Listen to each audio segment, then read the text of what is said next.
from 8 p.m. to 4 a.m. across the city. We'll discuss this and more of today's top stories. I'm Ernie Manouse. And I'm Celeste Diaz-Sherman. We'll also be joined by Dr. Robin Armstrong, currently serving on the Finance Commission of the Texas Republican National Committee, who will give us the Republican reaction to the ruling on the redistricting maps. Plus, we'll also hear another installment of InnerVIEWS, where the singer behind the classic 80s love song, I've Never Been to Me, Charlene, will join us. Also, we want to hear from you. Give us a call or send us a text at 713-440-8870 or email us at talk@hellohouston.org. You can also watch us live on YouTube by going to houstonpublicmedia.org. Hello Houston is made possible in part by founding sponsors John Bradshaw and Kathy Sanders, and by gifts from listeners like you. Live from NPR News, I'm Lakshmi Singh. Mourners are gathered inside the Washington National Cathedral for former Vice President Dick Cheney's funeral. Former President George W. Bush is among those to eulogize his former vice president. Though not a happy assignment, I do consider it an easy one, because there was so much to like and admire about Dick Cheney. Dick was a stoical man, and I doubt he left his life with any complaints about the time given to him or its end. Cheney was one of the most powerful political figures of his time. The Republican served as White House Chief of Staff, a member of Congress, a defense secretary, and a vice president alongside President George W. Bush for 2 terms. Cheney was a chief architect of Bush's war on terror post 9/11 and a force behind the U.S. invasion of Iraq. In his later years, Cheney was still a hardline conservative, but did not support President Trump, whom Cheney described as the greatest individual threat to our republic. Neither Trump nor Vice President J.D. Vance was in attendance. The Labor Department says U.S. employers added 119,000 jobs in September, more than expected, but job growth in the summer was weaker than first reported. NPR's Scott Horsley reports the new numbers were delayed by the 6-week government shutdown. The report shows hiring was uneven in September. Healthcare and hospitality continued to add workers, but factories and warehouses shed jobs. The unemployment rate inched up to 4.4%, while the workforce grew. Job gains for the 2 previous months were revised down by a total of 33,000 jobs. While the information in today's release is somewhat stale, it's the last jobs report the Federal Reserve will get before its next decision in December on interest rates. Snapshots of the October and November job market have been delayed by the government shutdown. Some of the October figures, including the unemployment rate, were not gathered at all. Scott Horsley, NPR News, Washington. The CDC has made a dramatic shift in its position on vaccines and autism. More from NPR's Rob Stein. The CDC's website now says a link between vaccines and autism cannot be ruled out. That's a sharp reversal from the CDC's stance that there is no link. The change comes even though a connection between vaccines and autism has long been debunked by a large body of high-quality research. But Health Secretary Robert F. Kennedy Jr. has long promoted the discredited claim. The CDC's change is alarming public health experts.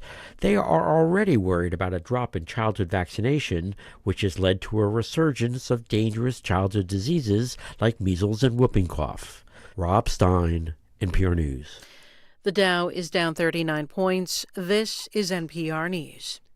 Live from News 88.7 in Houston, I'm Alexandra Hart. Several Buddhist monks on a cross-country walk for peace were hit by a car yesterday evening near Dayton in Liberty County.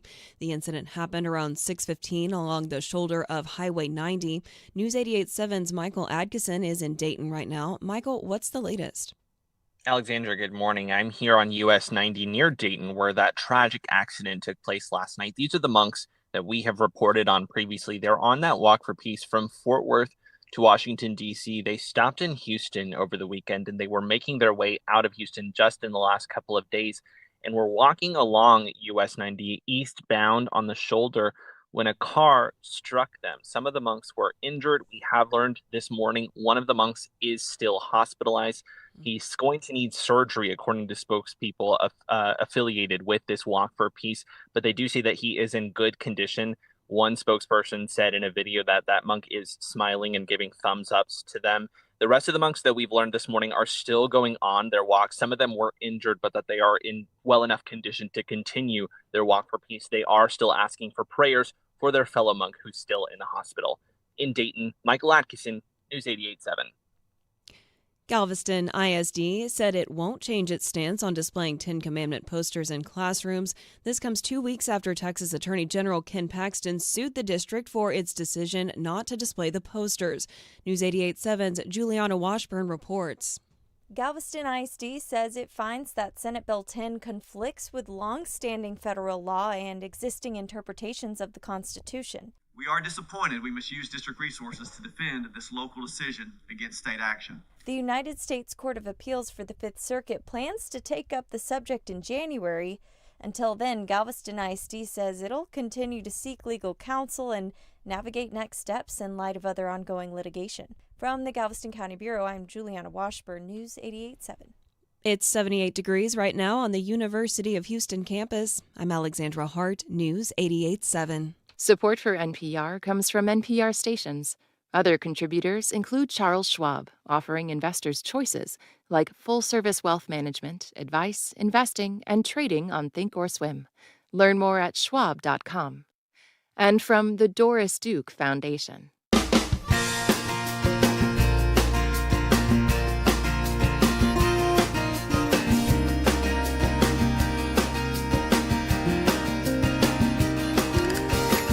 Live from the University of Houston, it's Hello Houston, an open forum on today's biggest stories affecting Houston and beyond.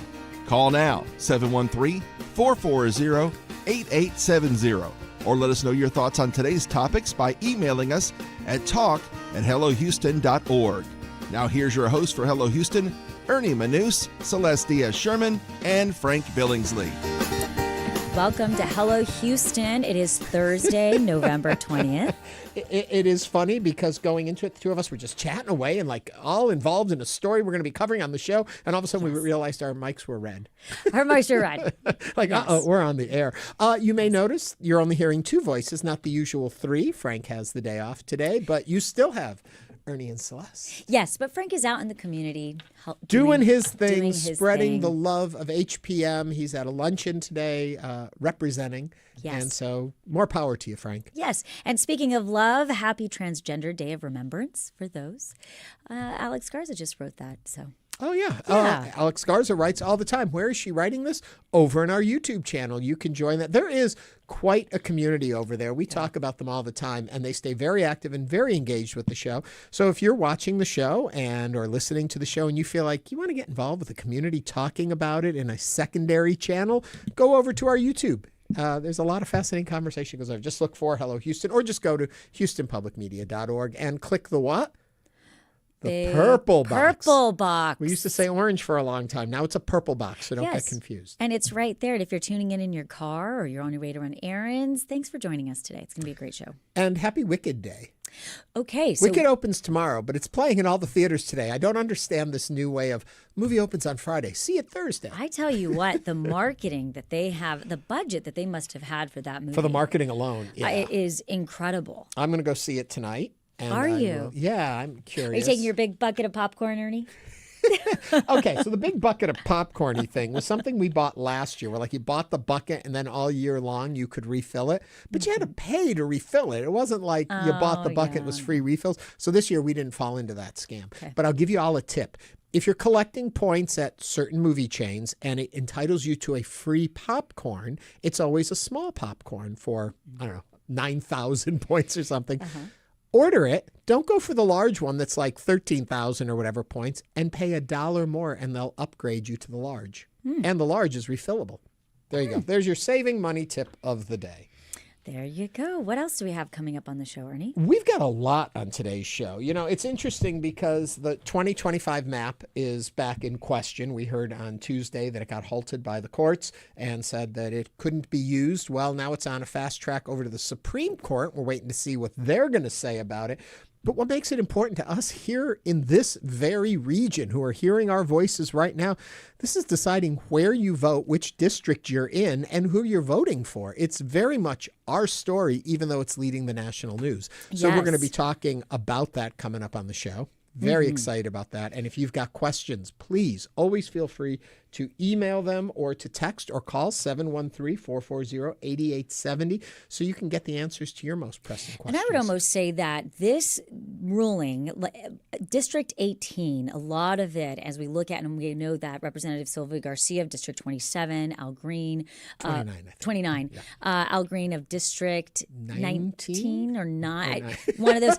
All the numbers are confusing There's a us. lot at play within, I feel like this case, these redrawing of the maps really has put our area on the national stage. We know, California was looking at us. New York was looking at us. Well, two very fascinating points about that. One is when you mention Al Green. So with the understanding that this new map was the new map, he registered or talked about registering to run in the new what would be 18th. But now if that map is thrown out, he's back in his District 9. And so it's like, where is he running? What does it do to other people? There were a lot of Republicans that jumped in thinking, hey, now we have shots in these seats and now it's shifting. We'll see. Well, there's a lot to unpack there.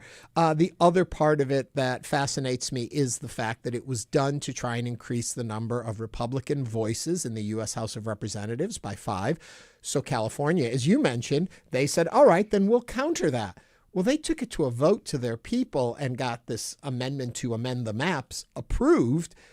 They're still moving ahead with their 5 seats. So the Trump desire to add more Republican seats may backfire and add more Democratic seats in what already Republicans were concerned would be a shift more Democratic. That's why they were doing this move in the first place. So the whole politics of all of this is fascinating to a wonk like me. A lot of politics at play in this. But you know what else is happening? We're going to jump into the headlines. Oh, right. You want to get to the headlines? We have no one to give us our weather. So I know. We We go right into headlines. In a significant blow to a booming scooter rental industry, the Houston City Council on Wednesday enacted a curfew on micromobility devices from 8 p.m. to 4 a.m. across the city. This has been a challenge in the downtown area for some time, said Council member Joaquin Martinez, who represents the area. He also said, we've seen a lot of joyriding in downtown when it comes to scooters, and it has brought a dangerous environment in downtown. Mayor John Whitmire argued scooters represented, quote, one of our number one security risks in the city right now, unquote, due to unsafe operation on sidewalks and streets. Personally owned vehicles are exempt from the curfew for certain commuting purposes, and that's according to the agenda item. While the new regulations represent a walk back from what was initially proposed as a full ban in the central urban core, the scooter rental industry has previously expressed consternation about a curfew at night, the busiest hours for the business. What are your thoughts on the latest update in regards to scooters downtown and the curfew? Now is the time to join us on Hello Houston. You can give us a call or send us a text, 713-440-8870.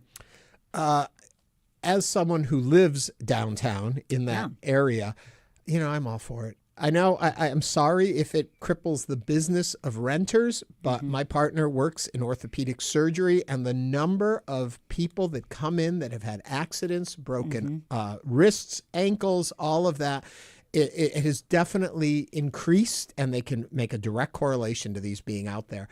Also, as somebody who drives through that area, I am always so worried there is going to be my hand to God's ear, whatever that expression is, have not had any of those collisions, but you see them flying by. First of all, the people on the scooters, it's recreation for a lot of them. And so they come out to do this, and they don't really maybe know all the laws of the land when it comes to the traffic stuff.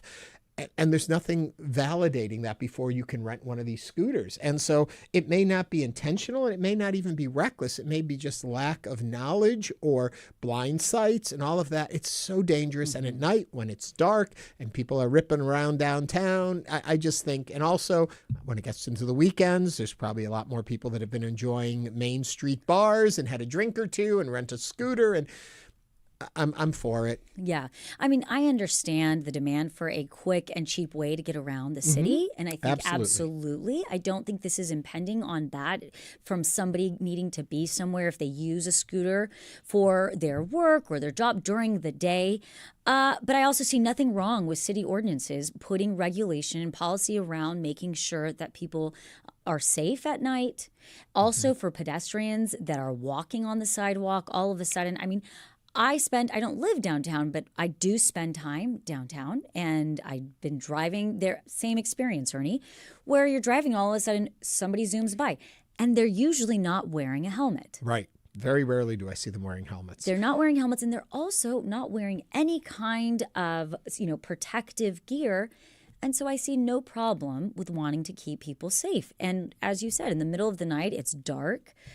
There's nothing wrong with it. Houston is not the first or last city to put different kinds of regulations. We see it across San Francisco, even other countries. I know in Australia and Melbourne and Sydney, they have major regulations within their, city districts to keep people safe around scooters specifically. 713-440-8870. Jump in on this conversation. What do you think of it? And I also think it's important that it's not people who actually own their own scooters. Correct. And that tends to be you have bought that scooter, you're invested in it personally. I often see commuters that you'll see them carrying a little briefcase when they're on it, or you'll also see them wearing a helmet. I see a lot more helmets on the ones that don't look commercially rented. Yes. And so I think there's a different set of responsibility when it's yours, when you've invested and you use it regularly. It's more for the casual renter who just grabs it and jumps on it. You want to grab one and jump on it and have fun, you can do it all day long. You can do it from, 4 a.m. until 8 p.m. at night. It's the opposite times that you can't wear it.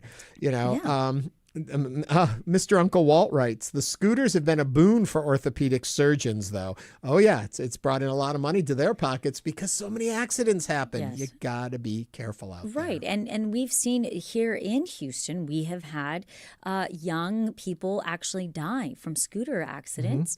I believe we had one back in 2023. And, it's very sad because these are young kids. As an older, mature woman. Now heading into her 40s. I, think about my risk differently. Yeah. Whereas whenever I was 19, 20, sure, it'll be fun. I mean, imagine if you broke a hip at this age. But no, and I'm also one who says you can't bubble wrap the world. I get that. I understand that part of it. But when there are obvious areas where we've seen accidents, unless my statistics are off. If somebody's out there and's got statistics that can show me that people on scooters are no more likely to have an accident than those not, please share it with us. I heard when I was reading about this, a headline and kind of doing a little bit of research, there was a doctor who was speaking about this in San Francisco. The city was also putting around curfews and ordinances, and potentially even a ban. And he said, it's not the speed that kills or hurts people. It's when you stop at those speeds. When that's a good point. Your body doesn't stop at that speed. So yeah, 713-440-8870. Alex Garza Photo says, safety first. You may hate it, but you'll thank us in the long run. Grab a ride share. Thank you for that. One other thing that I liked that was in here was one of our regulars said, hey guys, I'll take care of the weather report. It's pretty nice out right now. Might rain later though. Stay dry. Thank you, Noah Espinoza might be one of my fave in our community. Some of the comments filling are in fantastic. for us. Okay, here we were talking about movies a minute ago, talking about Wicked. Here's a movie bet you can't wait to come see. A new movie based on the life of Houston businessman Jack McIngvale, better known as Mattress Mack, is set to begin filming this month. Where? Right here in Texas, according to Deadline. Excited about that? And it's Jim McIngvale. What did I say? Jack. Oh, Jim. I'm thinking of Jack. Who we're sending our wishes out to Jack. He had a little surgery, and we're right there with him, hoping all is good. Our director Sorry. of content. Yeah. No. The film will star Billy Magnuson, and you can correct me if I get these names wrong too, as McIngvale. It'll depict his life from the 1980s to the 2000s as he opened his gallery furniture store, as well as his community service during that time, which is a big part of his story, is what he gives back. Does a lot there. Magnuson is known for his roles in Game Night, The Many Saints of Newark, and most recently, the live-action remake of Lilo and Stitch. Lilo and Stitch. Yeah. So anyway, are you interested? Would you go and see a Mattress Mack movie? Is the casting right? Or even the question I dread to ask, if they made a Hello Houston movie, who would you cast in the 3 leads? Well, one, going back to your original question, would I see a Mattress Mack movie? I'm not super compelled, and I think that maybe because a lot of times the mystery is when somebody has passed and it's been a long time and you hear the legacy, there's more intrigue to it. I mean, I'm not sure I would want to see a movie and run into him at Walmart. Well, what do you think? 713-440-8870. I did not give the number there. Who would you like to see in the Hello Houston movie? Who do you think would be the starlet who plays Celeste? Oh, gosh. Or the wise sage who plays Ernie Manouse? Or grumpy grandpa on the lawn who's yelling at you to get off it as Frank Billingsley? Oh, my God. First ones that came in. Harvey Fierstein for Ernie. Oh, my gosh. I do see Eva Longoria as Celeste. Celeste Eva Longoria. Well, she's much older than me. I just like to put that out there. Oh, what are you talking about? Harvey Fierstein is older than me, too. But anyway, Mattress Mack, I do think it's fascinating when you run into people who are the subject of movies. I am dear friends with Joanne King Herring, who Julia Roberts played in Charlie Wilson's War. And it's always interesting to talk with her about that experience and how in people's minds she has become Julia Roberts as opposed to Joanne King Herring, and it's kind of fascinating. Oh, my God. Another one that came in for me, Nathan Lane. Nathan Lane, 100%. Yes. I think I lost on that one, but I think you won on the next one, Celeste, Jessica Alba. Okay. I mean, basically taking any Latina Yeah, that's what actress. I'm noticing here. You are getting typecast. I'm seeing a trend. Well, I have been told in the past my doppelganger, 2 people. Demi Moore. I've been told Demi Moore for my doppelganger or Julia Louis-Dreyfus. Well, I'm with you on Julia Louis-Dreyfus. Yeah. Because if you ever have seen the series, The New Adventures of Old Christine, it is like working with Celestia Sherman every single day. Another interesting one, somebody says, for Frank, Clint Eastwood now. See, we can have fun with Frank right now because he's not here. Oh, I like this one over on our YouTube chat. Frank would probably play himself. Yeah, he probably would. He probably would like that. Yeah. Okay, they want to know about the Mattress Mack movie. Is it for Netflix or like a docu-movie or in the movies? Ooh. Okay, so I actually would be interested to see a documentary. I would too. I would think that would be fascinating if they did a documentary about him and his life and the thought behind some of the things and the gambling, with the mattresses, and then, there's a country club with giraffes. Yes. It could get very interesting. It's one of those things where life is stranger than fiction, I think. It's almost not, and please don't take any offense when I say it's almost Lion King-ish. In that you've got this really wild character who has really reached out, different than Lion King, but it reached out into his community to make a difference, but also has built a country club that has a long rapids floating ride and giraffes. Of course. Mm. And doesn't he have like Princess Diana's jewelry or something at the store? And there's monkeys and there's birds. And it's a fascinating story. So there's no doubt that he's a character, and he has built this amazing career, a brand, what he's done. So it's not any way, shape, or form taking away from what he has done and the legacy that he is building. I just don't know, like casting Diana Agron and Darby Lee Stack, Rob Corddry. I don't know. It's interesting. It reminds me a little bit of the Tammy Faye, Eyes of Tammy Faye. So that was first done as a documentary, and the documentary is really insightful. Then they made it a drama film with Jessica Chastain in it as Tammy Faye. And so that's kind of like what you're saying. I would like to see a documentary of Mattress Mack, and then down the road when we've had some distance from them, see a drama. Yes. Assuming I would live that long. Tammy Faye. So what was the movie, the one that recently came out? And I say recently, it must have been years ago. You and The your one that movies. You just mentioned, Ernie. Eyes of Tammy Faye? Yes, Eyes of Tammy Faye. I thought that actress, Jessica Chastain, did an incredible job. Yeah. Having actually had the opportunity to know Tammy Faye a bit. There are photos of Ernie and Tammy Faye in his office. She's the one with the heavier makeup. It was interesting seeing her portrayal. I'm also I know their son, Jamie Charles, and so it's just interesting to see how these things are done and told. I'm seeing more suggestions coming in and ideas on who should be playing who. But anyway, what are your thoughts? 713-440-8870. Yes, and we did get a couple of texts that were coming through. We received this text from Dave Tyrell of Houston. He said, I would never watch a movie about Mattress Mack. He's actually a terrible human being and treats others terribly. Do some digging. You'll see what I mean. Well, and I think a documentary would be able to show us all sides of a person. I'm curious, going back to the film, if Mattress Mack is involved in the funding of it. That was one of the questions that I did have in my notes. Oscar Nunez for Ernie. Oh, well, okay. Yeah, that's a good one.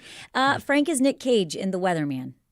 Well, the Weatherman part you got right. Yes. A couple other quick little things today. National Child's Day and World Children's Day, and that all coincides with the UN General Assembly adopting a Declaration on the Rights of Children back in 1959. So it's all pulled together into that. Anyway, yes, we've got a whole show for you today. Please remember, join us. Any of these topics or conversations, share them with us. Coming up on Hello Houston, Dr. Robin Armstrong, who serves on the Finance Commission of the Texas Republican National Committee and as a commissioner for Galveston County Precinct 4, will give us the Republican reaction to the ruling on the redistricting maps. This is News 88.7. Stay with us.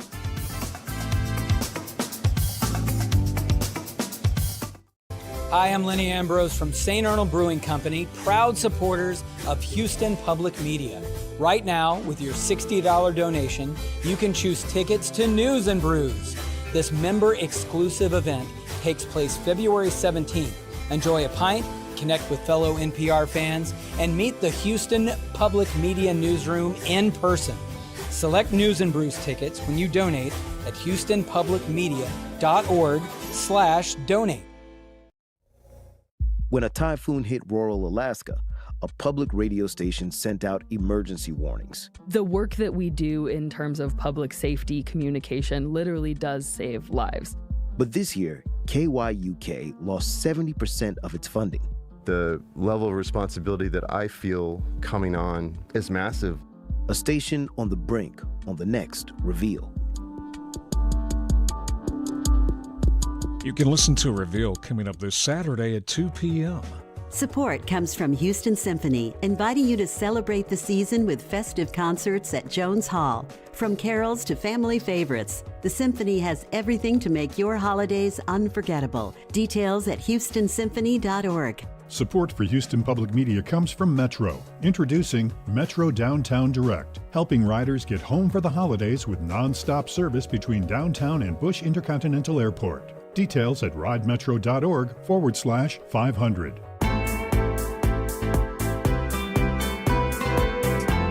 And now back to Hello Houston. To comment on any of today's topics, call or text 713-440-8870 or email us at talk@hellohouston.org. Now here's Ernie Manouse and Celeste Diaz-Sherman. In August, the Texas legislature approved a new congressional map designed to gain 5 additional U.S. House seats for the GOP. Waves of Republican candidates stepped forward in those fresh districts, with several sitting Democrats finding themselves shifting into neighboring seats, some already held by other Democrats, forcing tough primary battles or the option of stepping out. Now, just months later, a federal injunction has halted the map from being used. Joining us now to discuss what this means for Texas politics is Dr. Robin Armstrong, member of the Finance Commission of the Texas Republican National Committee and Commissioner for Galveston County's Precinct 4. Dr. Armstrong, welcome back to Hello Houston. Well, thank you so much for having me this morning. And if you would like to join the conversation, if you have a question for Dr. Armstrong, you can give us a call or send us a text, 713-440-8870.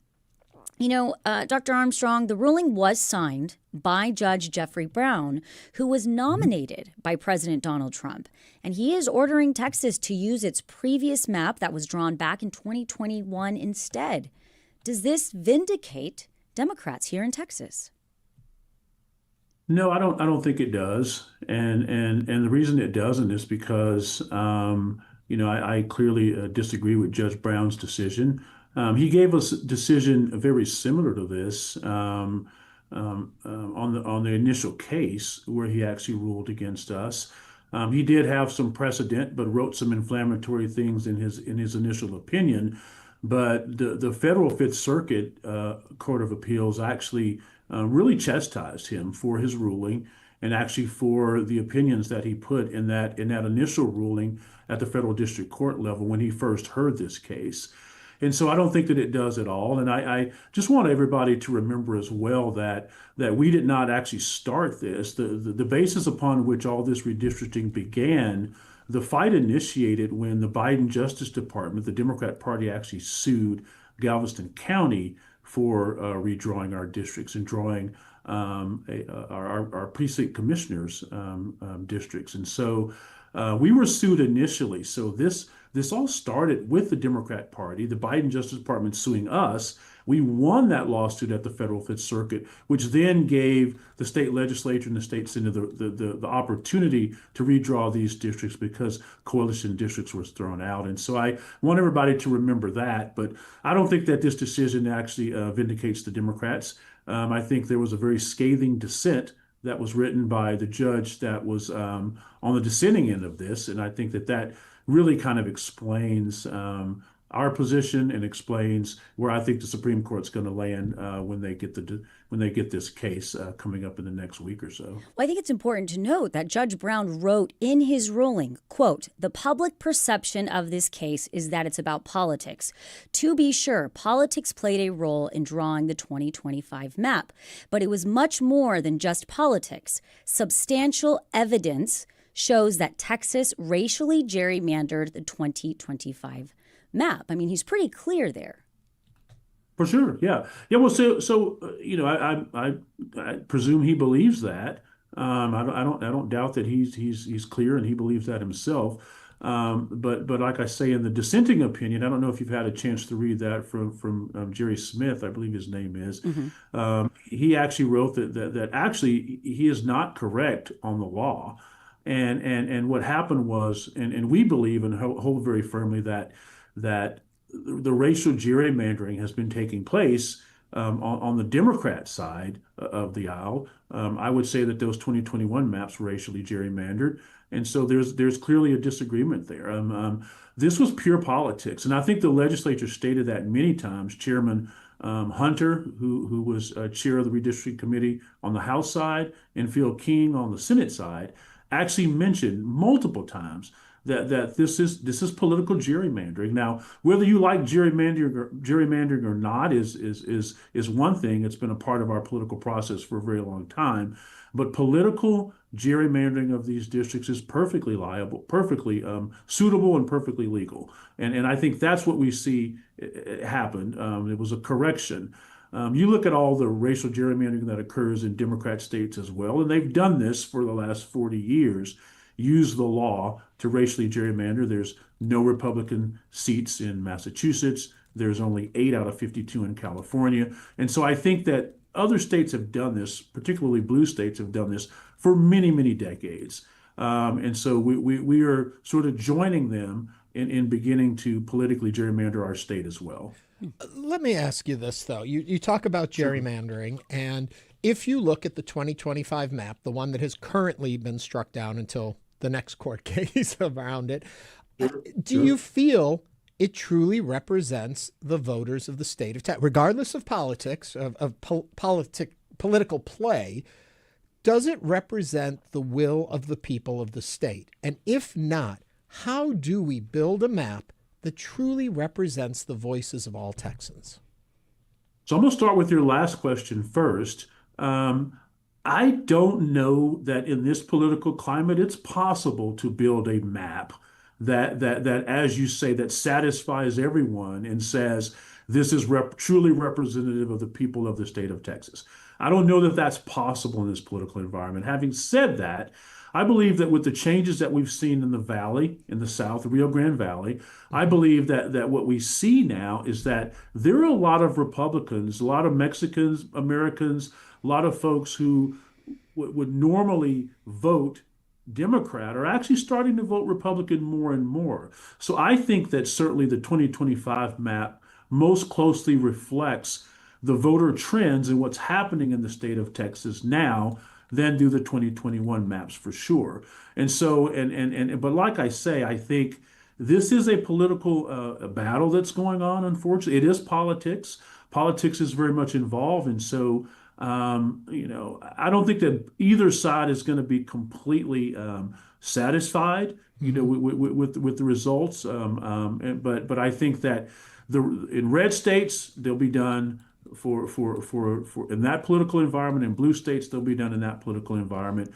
And so that's what I think is going to happen. I don't know how you satisfy both sides and make both sides happy, saying it's reflective of the state because of the heightened political environment that we're in today. But so that's unfortunate, but I think that's just the case. You have these commissions in other states. The commissions in other states are actually very partisan as well. Yeah. And so I'm not sure how you get there. But even with the shifting trends that you point out, and we saw in the actual voting, we are much closer to a 50-50 split in people's ideology in this state. Some would even put that there are more registered or Democratic-believing voters in the state at like 53%, but I won't even give that. I'll just say there seems to be a closeness in ideology in this state, but our maps don't recognize that at all. And the way that we're gerrymandering it doesn't represent that. Yeah, I'm not certain that that's the case. I'm not certain that's the case in ideology. Really? I certainly know that we our candidates will get upwards of close to 60% of the vote in statewide races, and I believe that so I think ideology is a very difficult thing to rate or judge, and so I can't speak to that, but I can just tell you what I believe is more reflective of the voting public. I believe that 2025 more closely represents that than does the 2021 maps. Well, the 2021 map, if I'm not mistaken, is also still being challenged, that court case continues on. These kind of merge together. But if this map, the 2025, is blocked, and then 2021 is found to be, I guess the term now, unconstitutional or whatever, however they rule against it, would that convert us back to a 2010 map? And then all bets are off. I have no idea what we're doing anymore. Well, the 2021 case was still certainly in the court system. It was in the court system before the 2025 maps were adopted. And so when the 2025 maps were adopted, the 2021 case went away. But yes, I legally, I'm not sure exactly what happens. I guess for now, the 2021 maps are in order from a legal perspective. We'll see what happens when the Supreme Court gets this case. They'll have to get it soon because the filing deadline for our 2026 races is December the 8th. Right. And so that decision will have to be made very quickly because we're approaching a deadline. You've got folks who have given up their state house seats to run for Congress based on these 2025 maps. And so you have a lot of movement that's taken place as a result of this. And so the Supreme Court will have to hear this case quickly. Because it was a 3-judge panel, I think it will go to Supreme Court right away, and so they'll have to judge within the next week or two. That's my one question there. Do we know that the Supreme Court will act on this, or are we still waiting to see if they're just going to, because it can come to them and they can just be hands off. They don't want to be involved. What do you think is happening there? Well, I'll tell you, like I say, I believe that they're going to have to rule on this case, but with these judges, you just never know. I predict that they will rule on this case because even the Galveston County case, the initial Pettaway case, where we were sued by the Biden Justice Department, we've had some skirmishes at the Supreme Court level, and they've ruled on those usually within 48 hours, very quickly. And so they'd have the capacity to do that. They have shown an interest in dealing with our cases. It wasn't the complete case, of course, but it was some little skirmishes that we had at the Fifth Circuit. And so they've ruled very quickly. So I don't have any reason to think that they won't rule quickly on this one as well. You know, Dr. Armstrong, speaking about deadlines, Attorney General Ken Paxton, as we mentioned, quickly appealed the ruling. As you and Ernie were just talking about, the Supreme Court, now it's with the Supreme Court. Was that the right move for the Attorney General to appeal this, knowing this will have implications, looking at a deadline in December, and then we're looking at March elections? Well, I think that, yes, I think it was certainly the correct move to make because, like I say, I think the expectation is to have, it's an expedited appeal. And the expectation is that since they have ruled, they are familiar with this case, they have seen it. And so I believe they will rule quickly. They do have the capacity to do that. We've won some 6-3 decisions back when we were dealing with the first case at the Federal Fifth Circuit. And so I believe that they do have the capacity to rule very quickly, and I think they will. I think they will in the next week or two. Is there a way that you see from where you sit that the 2025 map could have been drawn in a way that was not open to legal challenge and represented maybe better the people of Texas, but still gave the political advantage to the Republican Party, which was what the whole purpose of redoing this map was? You know what? That is a very good question. And I'll tell you, there's a lot of differences on how these maps were drawn and why these maps were drawn. I think it was certainly politically done. I'm going to leave that up to the map drawers. You know, I don't have a definitive answer to that, whether it could have been drawn better. You know, there's certainly based on the decision that was done in Petaway, the Federal Fifth Circuit, honestly, I mean, I personally am not a huge fan of the maps that came down, but I think that they are politically drawn, and I think they are illegal. I just think that the process was not the best. I'm curious if there's irony in this whole situation with what happened in California, that Texas moving to increase the number of seats at the supposed behest of the President of the United States, and then set off this chain reaction where then California has moved ahead with their 5 seats. If this stays in place and we use the old 2021 map, then California is getting a plus potentially of 5 more seats, that it's actually going to shift the balance of power against what the initial motive was of this whole play. Well, I think that, you know, I'll tell you, I think it's going to be, I think that the results, you know, when you redistrict these maps, you make the assumption that the R is going to win or the D is going to win. And I think that what's happening is it is an assumption. It doesn't mean that it's necessarily going to take place. And so you're certainly drawing the maps where you're thinking that you're going to have the advantage. I think California is going to have a hard time picking up 5 seats when it was already like 40 something to 43 to 9 or something like that. And so it's going to be difficult for them to do that. And I think in the long term, this happened in Texas, as a matter of fact, with redrawing our state house seats. We ended up losing a lot of seats, you know, because of population changes and demographic changes and such. And so I think we can't make the assumption that just because a map's drawn a certain way, we're going to automatically pick up those seats. There is certainly irony in that. I think that these 2025 maps are going to be reinstated by the Supreme Court. But I think what's going to happen is you're going to find that possibly in Texas, we may not pick up 5 seats. I think the same thing's going to happen in California. There's a strong possibility that they will not be able to pick up 5 seats either. And so we can draw the maps a certain way, but the voters are always going to have their say. And I think we may be surprised at how some of these races turn out. And we may have already said this, but just for point of clarity, it is perfectly legal to redraw maps with political intent behind them. That is what we know is the law of the land. So when we talk about them being redrawn for political purpose, that is legal. That is part of the game as it is currently. And so just wanted to make sure people were aware of that as we talk about it. You know, Dr. Armstrong, as we talk about gerrymandering, as Ernie pointed out, it is legal. We've talked about this ad nauseum, how both parties do it. What do you think needs to happen to find some type of balance moving forward to make sure people are being represented equally? I think the first thing that we can do, and I love that question because I think that both sides, and I think in particular the Democrat side, more so than the Republican side, we should really tone down the rhetoric. I think that we should be able to have disagreements on policy issues, but not demonize the other side.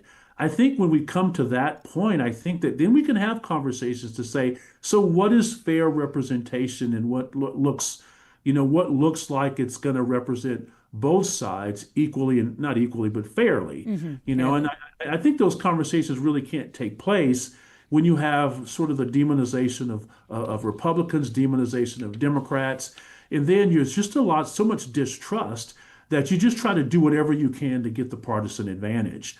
There are times in the past where Republicans have worked with Democrats, and I think that's what really needs to happen. And I think once that happens, then maybe we can have a commission that can do it. I know the commissions are very partisan now as well, but I think that's what the place where we need to be. But unfortunately, we're not there today, and so it's just rote partisan politics, and that's what wins the day today. And for one more point of clarity, so folks, if I'm reading the decision right, they're not saying that we didn't have a right to redistrict. That wasn't what was out there. The question was how it was done, and that they are looking at the racial element of it, and that's what made these maps get stalled, not the political aspect of it, and not the fact that it happened mid-cycle.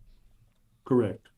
Dr. Robin Armstrong serves on the Finance Commission of the Texas Republican National Committee and is the commissioner for Galveston County's Precinct 4. Dr. Armstrong, it's always a pleasure to have you. Thank you for joining us on Hello Houston. Thank you so much. Appreciate it. Coming up, we're going to have another InnerVIEWS with Ernie Manouse. He's going to talk to 80s songstress Charlene for another edition of InnerVIEWS. This is News 88.7. Stay with us. The votes are in, the bill is signed. We know you value Houston Public Media. That's why you're watching right now. So take the next step and become a new member of the station you rely on. Every gift makes a difference. And what matters most right now is supporting the station that brings you the news and information you rely on. It only takes a minute to make a big difference. So join as a new member today at houstonpublicmedia.org/donate or call 800-364-8300.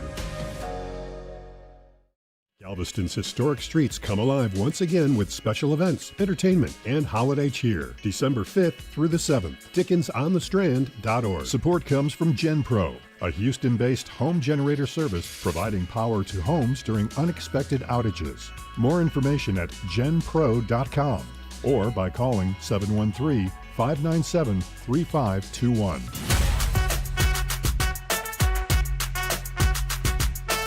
Now back to Hello Houston. To comment on any of today's topics, call or text 713-440-8870 or email us at talk@hellohouston.org. Now here's Ernie Manouse and Celeste Diaz-Sherman. For decades, her voice has echoed across airwaves and generations, reflective, heartfelt, unmistakable. And while the world came to know her through a song about longing, identity, and the search for something deeper, she has very much been to places that her music continues to take us. Today, we are joined by Charlene, the singer behind the iconic hit, I've Never Been to Me. Now, here is an excerpt from my newest episode of InnerVIEWS with Ernie Manouse. In it, Charlene shares stories about her time at Motown and how, when her song I've Never Been to Me came out, it went nowhere. But a few years later, it came back with a vengeance. Here now is Charlene.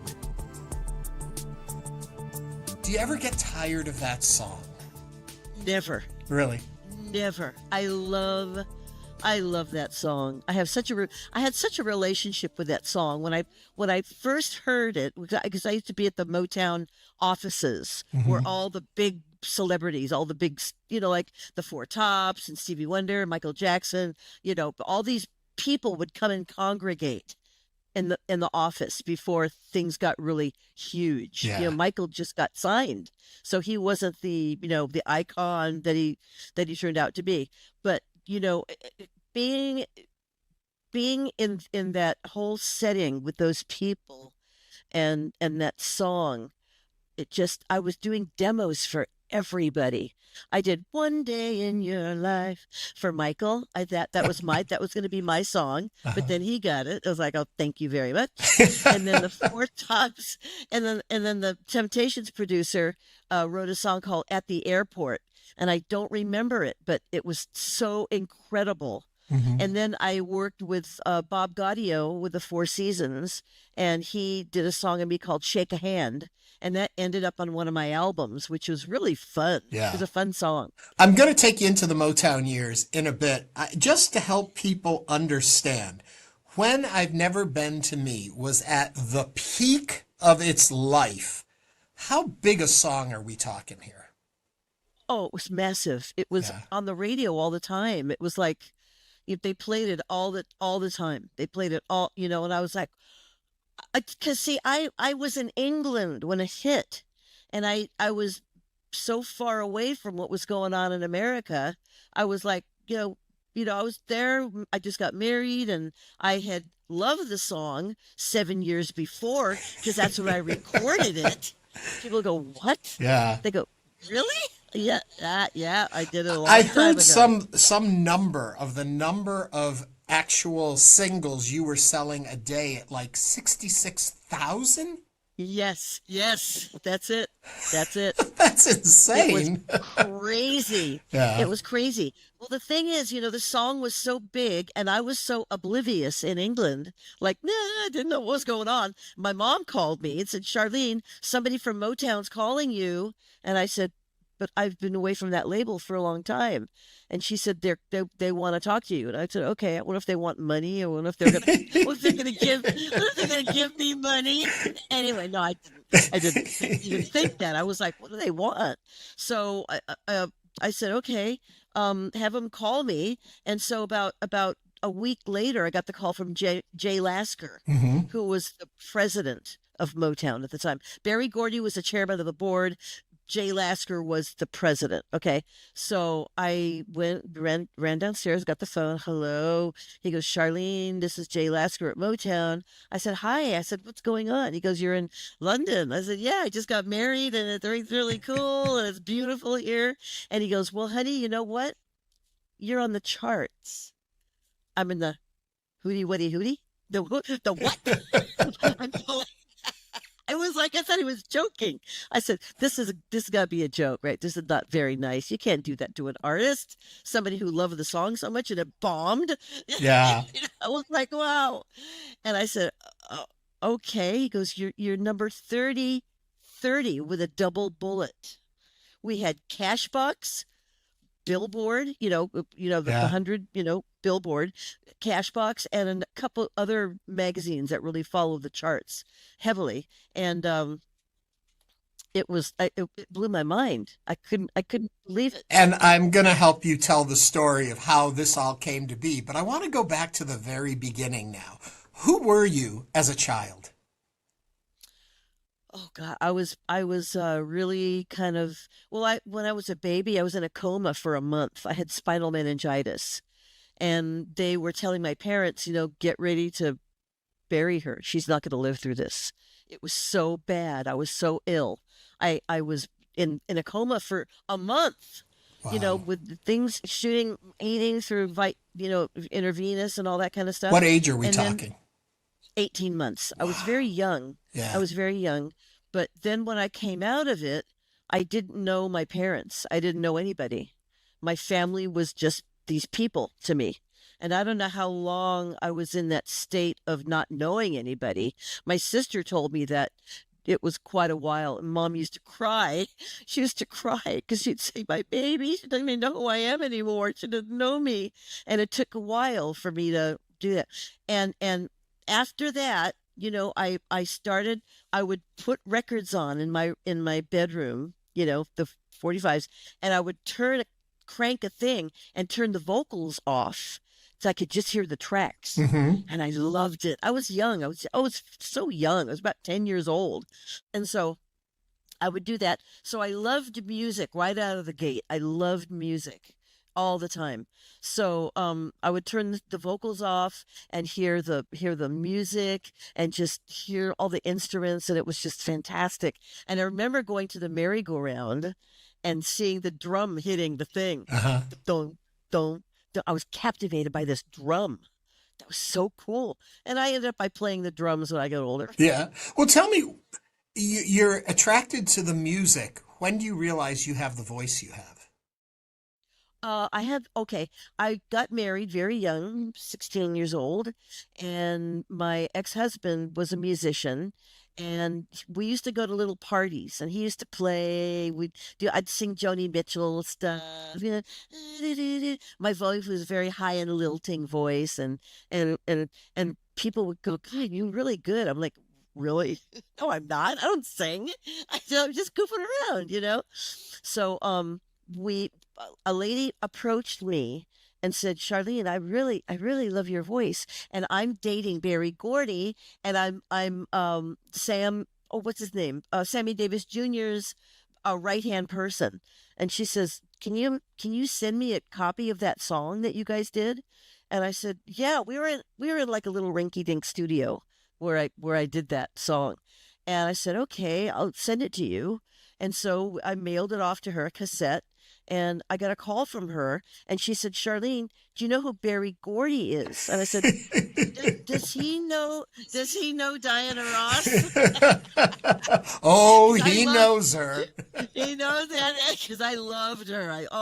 Her song, "Whenever the light starts shining through his eyes, da da da da da da." I was right there. I loved it.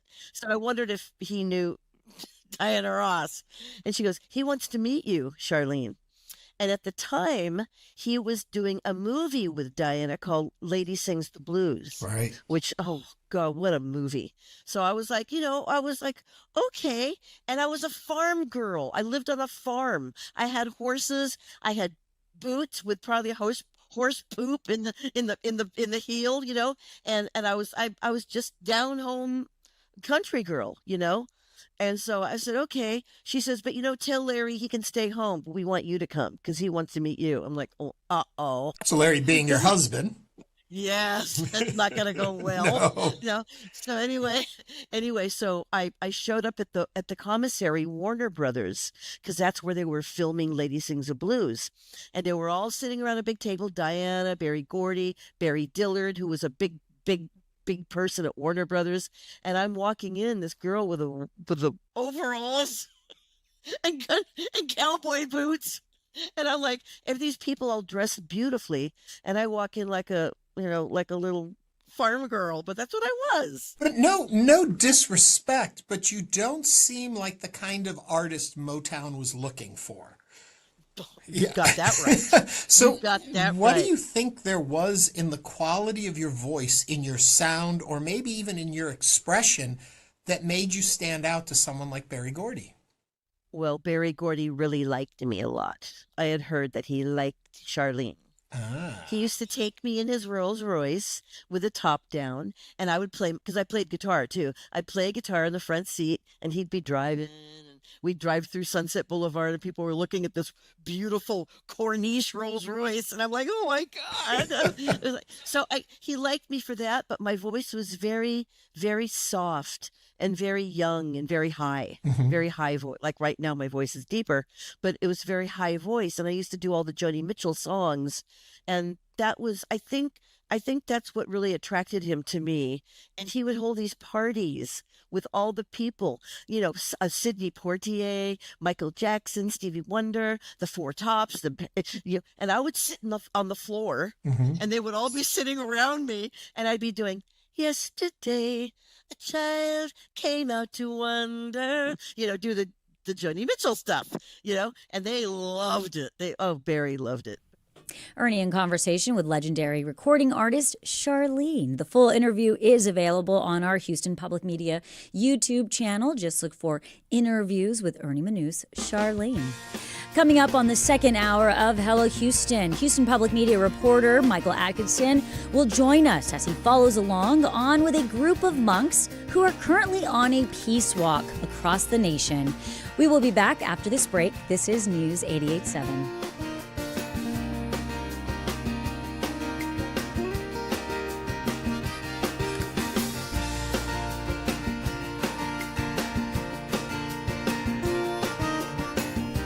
Stay tuned. There's more Hello Houston on the way with Ernie Manouse, Celeste Diaz-Sherman, and Frank Billingsley. For the latest in local news, subscribe to the Hello Houston daily newsletter at houstonpublicmedia.org. Hello Houston is a production of Houston Public Media. The opinions expressed by the guests of this program are solely their own and do not represent the views of management, staff, or underwriters of Houston Public Media. This is News 88.7. Support comes from Visit Galveston, presenting winter events across the island, including Holiday in the Gardens, Polar Express train ride, and attractions welcoming visitors during the holiday season. More information is available at visitgalveston.com. This afternoon, you'll see some sunshine. We do have a slight chance of a shower. Today's high 85, mostly cloudy tonight, slight chance of rain or a thunderstorm, and a low near 70. Tomorrow's high near 84 with a 50% chance of showers. This is your NPR station, KUHF, Houston. News 88.7, a service of the University of Houston. Just ahead on this hour of Hello Houston. Should school districts use AI to help teachers manage administrative work and not with their teaching?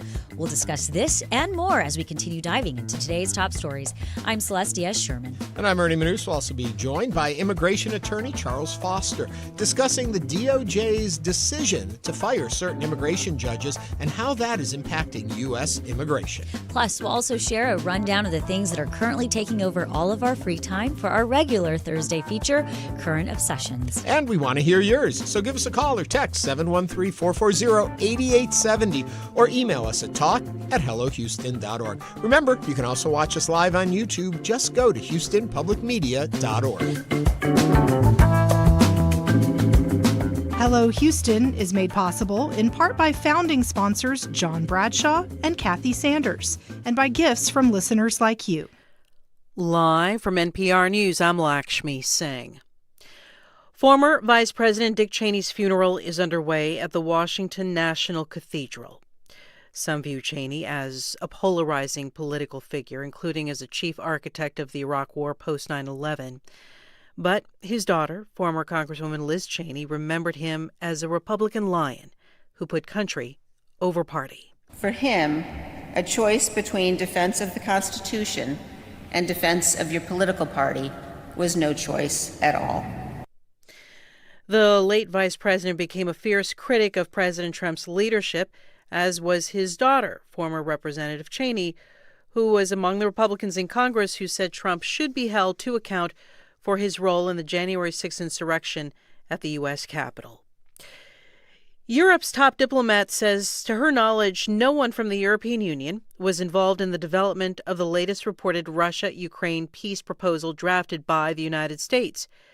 Terry Schultz reports EU foreign ministers are meeting in Brussels with their support for Ukraine topping the agenda. EU Foreign Policy Chief Kaja Kallas says the bloc welcomes all attempts to find a negotiated solution to Russia's full-scale war on Ukraine, but she was skeptical about anything drafted without engaging the Ukrainian government or the Europeans, who would have to help implement such an agreement. For any plan to work, it needs Ukrainians and Europeans on board.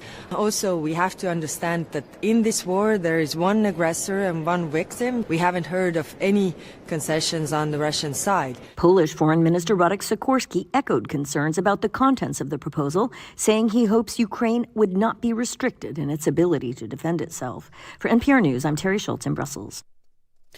Walmart says price-sensitive shoppers are searching for value, and the company is getting those dollars.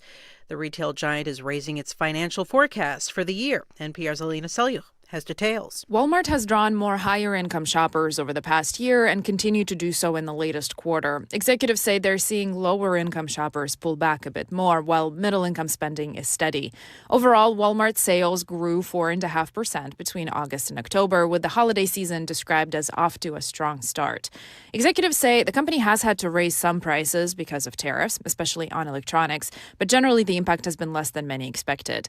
Walmart also announced it's moving its stock listing from the New York Stock Exchange to NASDAQ to reflect its growing digital operations. NASDAQ tends to have more tech companies and has rivals Amazon and Costco. Alina Seluch, NPR News, Washington.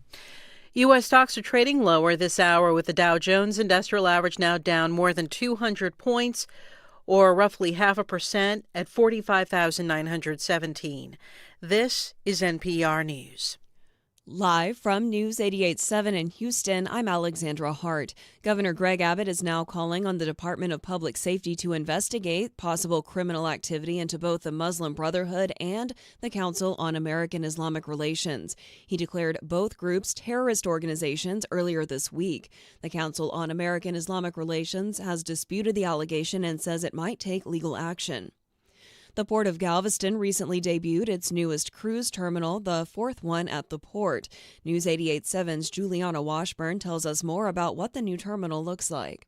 Coming down Harborside Drive, it's difficult to miss the new cruise ship towering out of the Port of Galveston. The port broke ground on its new cruise terminal back in 2024. And the now finished $156 million project features a 165,000 square foot terminal, a $55 million parking garage, and 2 boarding bridges. Caitlin Carnes with Visit Galveston says she hopes the new cruise line can bring more tourism to the island. Every department that we have in tourism development, touches cruising in some sort of capacity.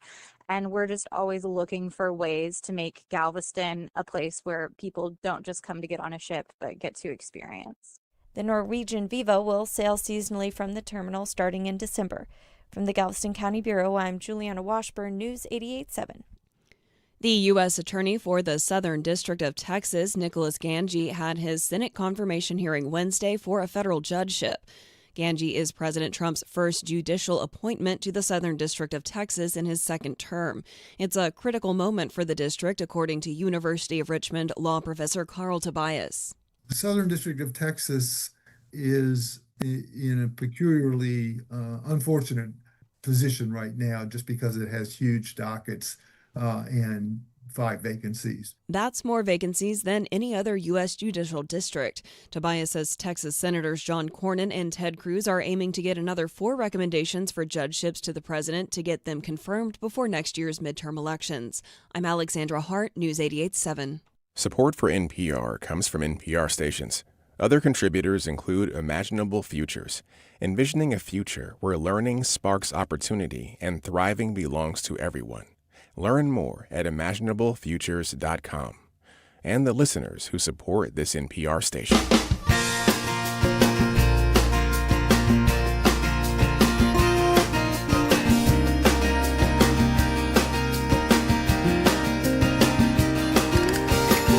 From Houston Public Media and News 88.7, it's Hello Houston, an open forum on today's biggest stories affecting Houston and beyond.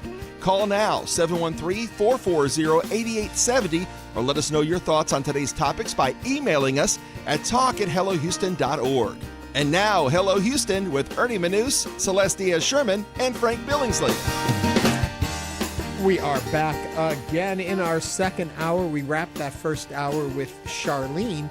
We didn't play her big hit because of copyright concerns, but we're working on it. We're going to get that. I think we could sing it and it would be okay. Would you like to? Oh, gosh.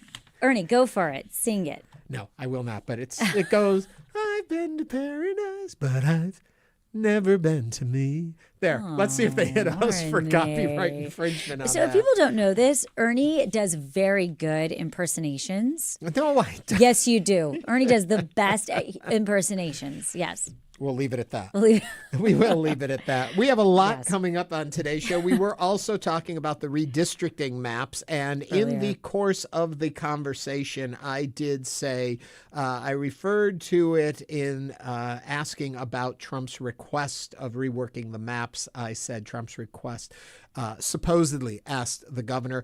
My reason for the use of that word is I have not seen the text of what was actually said, even though it has been reported that Trump did say it needed to be redrawn and to get about 5 seats.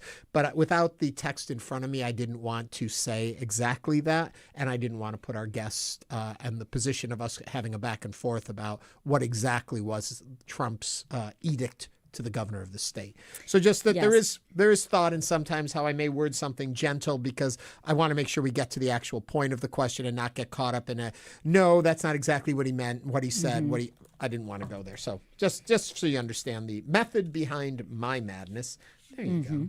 Yes, and we also got quite a few comments. We did get a text saying on redistricting, when nearly 50% of Texas politically choose Democratic candidates because they want those ideas in governance, I think gerrymandered districts will give us the feeling of not being represented, similar to the feelings that strengthened the people in the American Revolution, as I see in the Ken Burns documentary. Americans don't accept the idea of being told what to do. And again, you can always join the conversation at 713-440-8870. But now we are going to head to with Houston Public Media reporter Michael Adkison. As what we understand, last night, 2 Buddhist monks were hospitalized after a pickup truck hit their group, which was walking along Highway 90 in Dayton. The group undertaking the Walk for Peace, a roughly 2,300-mile pilgrimage across the United States, were recently in Houston. Let's head out to Houston Public Media reporter Michael Adkison. Michael, welcome to Hello Houston. Hey, guys. Good afternoon. Can you tell us? Yes. Tell us what you're seeing. I was going to say, I'm here on US Highway 90. I just spoke with some of the representatives from the monks. They're not doing any interviews, but we have learned one of the monks is still in the hospital. He had surgery this morning, but he is recovering. So he's in much better condition. We heard some of the representatives say that they had seen him smile and give him a thumbs up. So he is in improving condition. But as you can imagine, this was a very scary scene last night as these monks who are walking by foot from Texas. They started in Fort Worth. They were in Houston over the weekend. They're walking along this highway behind me, and you can see there are lots of cars that have come by. There aren't any at the moment, but I've been here. I've been stuck in traffic. I've seen a lot of cars and semi-trucks. I'm by some right now that are coming by, and there was a scary incident last night where some sort of traffic accident occurred, and it resulted in one of the cars hitting this group of monks. Many of them were injured. Most of them have recovered, but as we mentioned, one of them still in the hospital. He had surgery, but he is improving. We've learned that these monks are going to wait just a couple of days for him to fully recover and fully heal before they continue on their journey. But again, some scary scenes here, guys. Do we know anything about the, safety or security around a group of people walking along or by the highway? It's exactly what you can imagine walking along the highway looks like, although there are a group of nearly 24 monks, so you can see them. They are also surrounded by an RV that's going very slowly, as you can imagine, right by them, as well as just several representatives who are constantly monitoring these guys. But as you can imagine, like I said, this is just a group of monks on the side of the road. And on a highway like this, US 90, at certain parts, the speed limit is up to 65 miles per hour. Here in Dayton, it's just down to 35. So it's a little bit slower. It's a little bit safer. But this is just a group of folks who are walking from here all the way to Washington alongside of the road. And they're only about a couple of weeks into this journey. This delay isn't going to really inhibit getting to Washington, D.C. by their final end goal. They were actually a couple of days ahead of schedule, I've been told. So even waiting 2 days is not really going to put a damper on their deadline. But this is just 2 weeks into their trip. They still have plenty of miles, hundreds, more than 1,000 miles to go all the way to Washington. So, as for their safety, I'm sure that is top of mind of where they go from here. I'm curious, Michael, as you saw the group, were they wearing tennis shoes? What kind of footwear are they walking with? And I know that might sound like a silly question, but as a long distance runner, I was just kind of curious what type of, hydration, or did you see, did they look like they were just wearing, their regular sandals? No, Celeste, that's a great question. We actually spoke with these monks when they were in the Houston area last Friday. And it completely depends on, what they've opted to. Some of them are wearing shoes. Some of them completely barefoot. You could see the blisters on their feet. Ooh. And it was an exact question that I asked to these monks that It sounds like a silly question, as you mentioned, Celeste, but, you guys must be tired. And the monk that we spoke with said, yeah, we're exhausted, but, we feel really passionate about walking this distance and really demonstrating how peaceful we can be, and really showing that to the people that we're going to meet along the way. And they have met a lot of folks on this journey so far. As we mentioned, they spent the whole weekend in Houston, just, communicating with folks, meeting with folks in the area. For folks that are coming to this story just in this moment, what is the whole purpose of this walk? What are they trying to bring attention to? Well, in a word, Ernie, it's just peace. They want to show peace and what it looks like to, be one with the community and one with nature. They're meeting lots of different folks in the area. When we saw them in Houston, they were just at a little shopping mall, just standing in the parking lot. And we saw dozens of people come. They were eating a meal together, and lots of folks who are passionate about the Buddhist community came and saw them. But there were also just, passersby who just see a huge crowd of people and wanted to know what was going on. And that's kind of the exact purpose of this walk. The monks have told us it's really to just demonstrate what peace looks like and walk across this country and show what this community looks like. So, Michael, would you say that the response from the different communities have been positive? I would say so, certainly. And that's something that they have emphasized, is that these monks want to talk with everyone, not just people who believe in their message, not just people who don't believe in their message. They want to talk to everyone. They spent a couple of days in Austin earlier this month, and they were at the Texas Capitol. They got a tour of the Capitol. They looked around at everything, and then they kind of just stood in the center rotunda. And if you've ever been inside that Capitol, there are a lot of people who go through that Capitol in Austin. People who are on one side of the aisle, people who are on the other side of the aisle. Lots of people come by. And so they wanted to meet with those residents as well as those visitors and just, emphasize their message of peace and unity and really demonstrate what that looks like in practice. Well, thank you, Houston Public Media reporter Michael Adkison, who is in Dayton right now, who met up with the Buddhist monks who are on their walk for peace. Again, Michael, thank you so much for joining us today on Hello Houston. Thank you all. Thank you. Stay safe out there. Yes, be safe. It's sad because the whole purpose, the point of it is for peace and a very positive message, and for someone. And it seems as though there was no foul play. Nobody was gunning for them. It wasn't. It was an accident that then. But my question about how safe you are walking along that, many years ago, I did a bike ride from Houston to Dallas in a big organization. And the infrastructure they had to put in place, because we also rode along the highway. And you've got to be careful, because an accident could happen and a car can veer off into your crowd. And so it's sad to see it happen. I'm happy that it wasn't more serious, more harmed. But Yeah, and I think it's interesting, right? Because so many people talk about messaging and nowadays gathering, and you hear the words protest and riots and this. And then you have a group of peaceful monks who, are just walking in solidarity for peace. And I think that's beautiful. Yeah, I do too. And I'm happy that we were able to share the story before here, because Michael has been following it. But it's sad that it gets back into the headlines because of this. But it'll bring more attention to their cause as they continue. And so, yes. And if you would like to know more about this story, you can head to HoustonPublicMedia.org and find more of Houston Public Media reporter Michael Adkison's coverage on this. Share your thoughts, comments with us right now, 713-440-8870. Have you ever gotten involved in a movement or a walk that has taken you? I remember when we were kids, it was always the March of Dimes walk. It was 20 miles. Yeah. Then they tried to change it to kilometers and no one knew what it was. So. Change it back. Right. But we do have a call about the topic that we were talking about earlier. We had Dr. Robin Armstrong with us discussing the Republicans' reaction to the court ruling that Texas needs to use the prior redistricted map from 2021. And Richard is on the line from Tomball. Richard, what is your comment or question? Gerrymandering's nothing new for either party. They've done it for forever, and they're not going to stop. There's no way that everybody's going to be happy and all this good stuff. But the fact that Trump called this thing in the middle of the 10-year normal cycle, that's crazy, because once we do this, why don't we do it every year? We're going to start where whoever's in power, maybe even every 6 months. I mean, it's going to be crazy. I think once every 10 years is plenty, and now we have this whole mess, and I don't know where it's going to go, but it's not going to stop. Richard, I agree with you wholeheartedly. There is a concern that folks have been talking about. It's like, okay, so every time a different political party has a leg up, they rework it. Every 10 years maybe wasn't perfect, but it gave us a place to understand that this happens to reflect the population. But if anyone can come in and redistrict to their will, as the Democratic talking point we hear all the time is that the voters should pick the politicians shouldn't pick the voters. Richard, thank you for sharing that with us. It'll be interesting to see how this comes out. Initially, I felt like if I had to pick, that the Supreme Court's just going to ignore it, that the Supreme Court's going to let it sit because they don't want to get it. And it's also the timeline is so tight on this one with December 8th. We're looking at weeks. Yeah, December 8th they have to file to run, and if you don't know what district is which.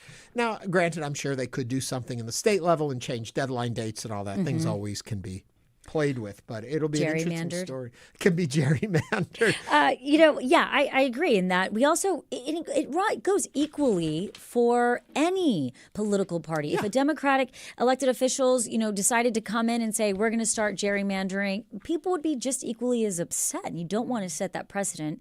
As you said, every year we're going to start redoing what we want. Well, it's funny because when I was younger, I always remember when we would look at election maps, people were just so, can you believe this is what a district looks like, because it was gerrymandered. Now today that's the norm. These bizarre shake in and out to gather the voters you need.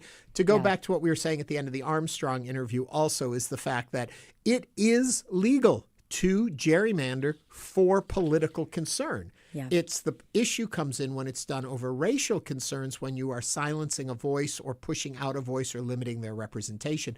That's why this became a case. But it concerns me that the courts didn't say, no, you can't just gerrymander whenever you want. You can't redraw maps. So it'll be interesting to see. And just a few minutes ago, we heard from Houston Public Media reporter Michael Adkison, who was in Dayton, who's been following along the story of the Buddhist monks from Fort Worth who are doing a peace walk. And Syed from Memorial is on the line to comment on that. Syed, welcome to Hello Houston. What is your comment or question?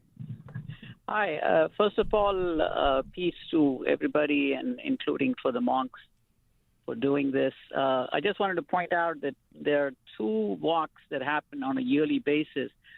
One is the Arba'in walk between the holy cities of Najaf to Karbala in Iraq, which was banned during Saddam Hussein's time, but now it's become so popular that 22 to 25 million people walk. Wow. People from all faiths walk there, and I've done 3 or 4 times myself. Wow. And there's also the Kumbh Mela in North India, where they walk from pretty much many parts of India all the way to the Himalayas. So walking is a very, very soothing and spiritual journey, and I'm glad that they're doing this. Syed, when you mentioned you've been on these walks before, the shift when it goes from being an exercise and a movement into the next level, when you start to get into that almost meditative or thoughtful state about the purpose and what you're doing, what does the shift feel like? So, I'm not really a regular walker or jogger and stuff, but it is the spiritual upliftment and the number of people that are there that you just go on your own and yes, you get blisters, yes, you get things, but the Iraqi people open up their homes.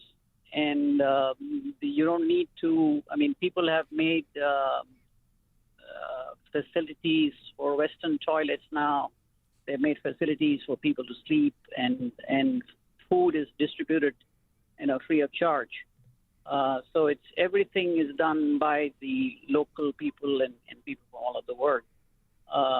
Christians come there, I've met bishops there, and people from different faiths of Islamic faith, and even Hindus come. So it's a really, you can Google Arba'in walk, and it's really fascinating.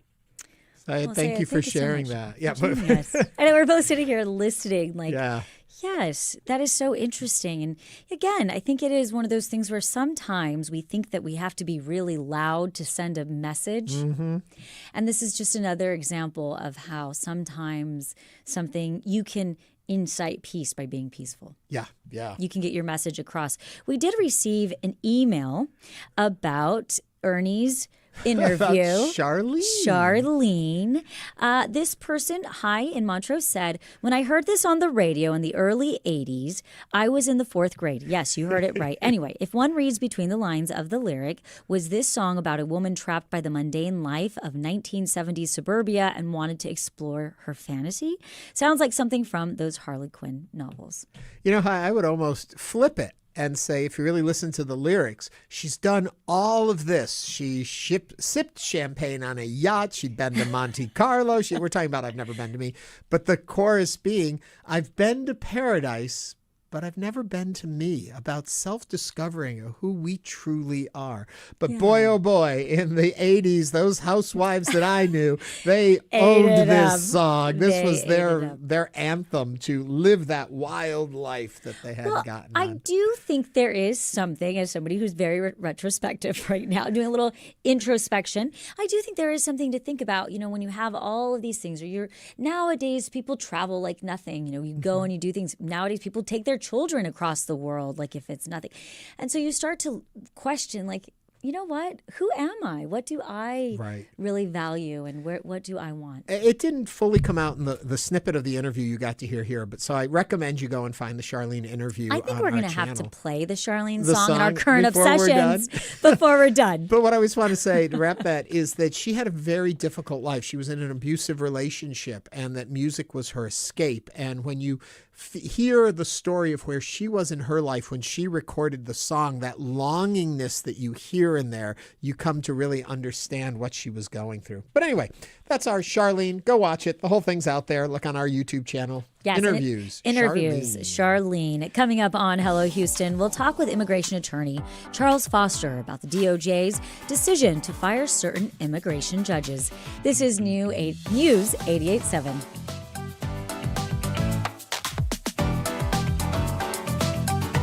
Hi, I'm Michael Schaefer. My partner Ellen and I have been proud supporters of public radio and TV for decades. We really would be lost without our daily fix of unbiased national and local news, cultural programming, and great entertainment.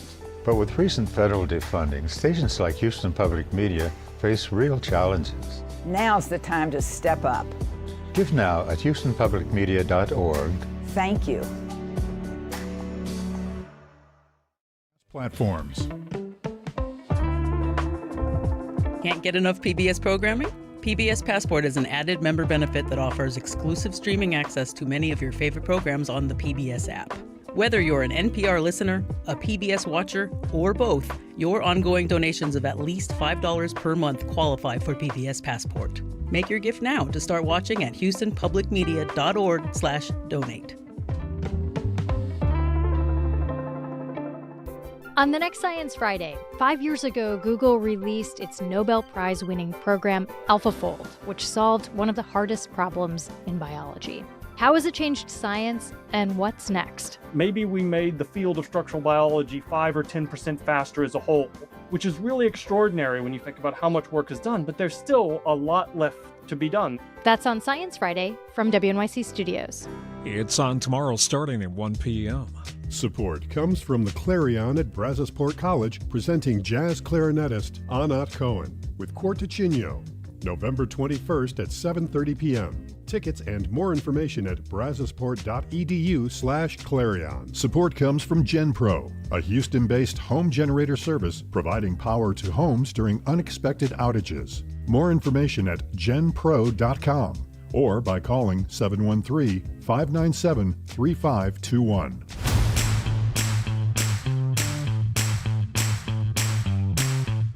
And now back to Hello Houston. To comment on any of today's topics, call or text 713-440-8870 or email us at talk@hellohouston.org. Now here's Ernie Manouse and Celeste Diaz-Sherman. In recent months, the Justice Department under President Trump has dismissed dozens of immigration judges, many with backgrounds in immigrant defense. The firings are raising questions about how the move could reshape an already overburdened immigration system.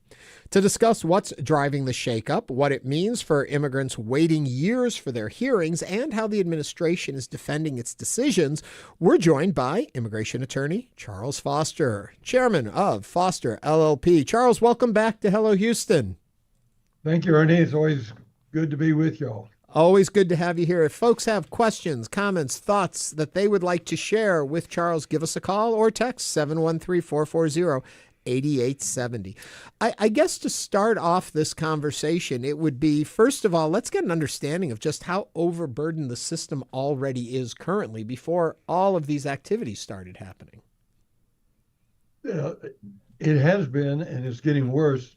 The whole system is, you could say it's broken. And I think the docket of each judge is enough to force anyone to retire. It's in the thousands of cases.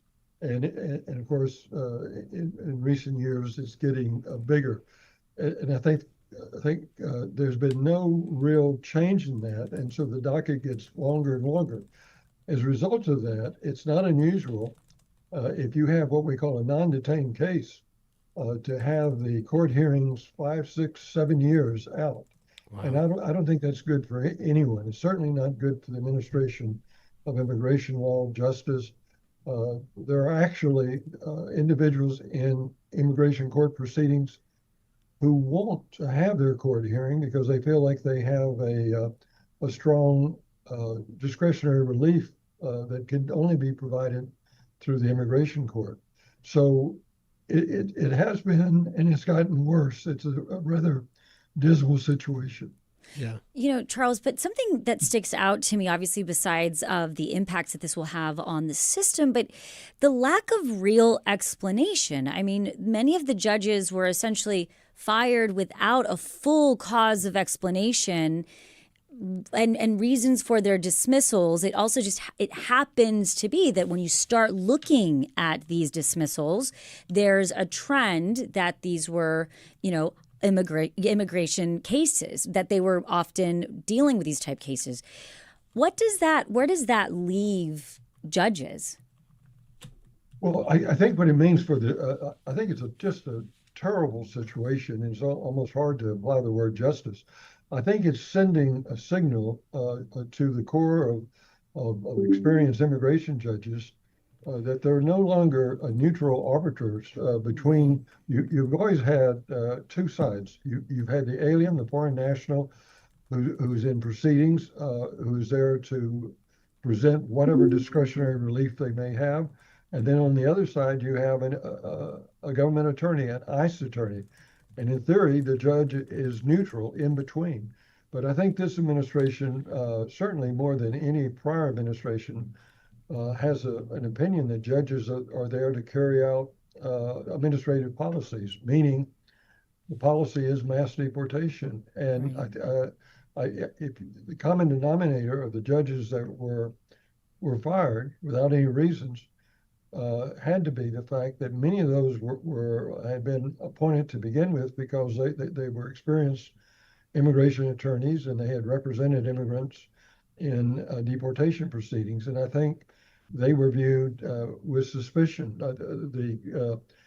A much smaller number that lost their job were those individuals that had come up through the government that had worked as attorneys for ICE or other governmental agencies. But as a lawyer, it's rather offensive. No matter who you represent, you're there to carry out justice, to administer the law. And I have two former attorneys who I would call liberal heart attorneys, but they're now immigration judges, and they order people deported as required. So I think the answer is these people were singled out because of the administration did not like their decisions. They were viewed as too, quote, empathetic to applicants before them. Wow. This may be extremely obvious, but I would like you to address the concern that a lawyer, that the public, that our whole culture should feel or have when judges are being removed potentially because of the decisions they're making in how they're interpreting the law, the ripple effect something like that has in a society. Yeah, I agree. I think everyone, liberal, conservative, Republican, Democrat, should be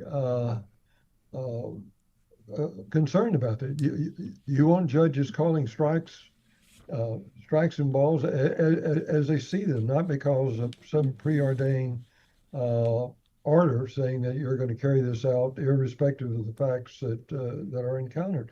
The truth is, the vast majority of people in removal proceedings are going to be deported no matter what, because they simply do not have strong grounds for discretionary relief. But judges should not be, those judges that have found that individuals are eligible for extraordinary relief should not be punished. And it's pretty clear that's what's happened. And so do you think that, given the fact that if we are looking at this, these judges essentially are being dismissed because of the political motivation behind it, where does that leave us as a country moving forward? Well, long before this happened, the immigration bar had advocated without success that the judges be Article 3 judges under the Constitution rather than Article 2.